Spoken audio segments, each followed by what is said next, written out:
Double order 828 498 cun.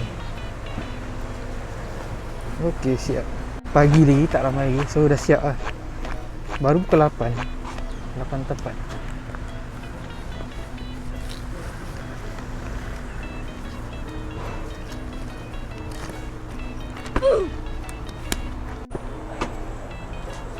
Kita hantar 498 4.9 kilo.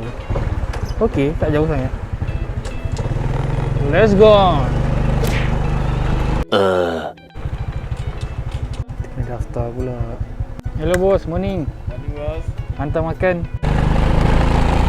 Nombor dia 498. 498 yang ni.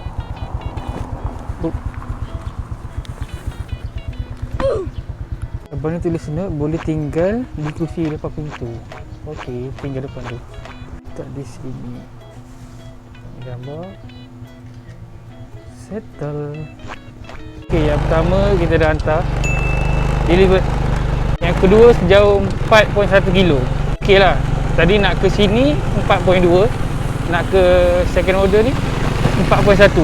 So total 8 kilo lah. Okey. Mari kita bergerak sekarang. Sampai dah Taman Harmoni.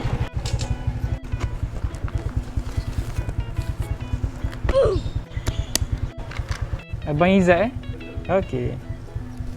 Sama. Okey, settle.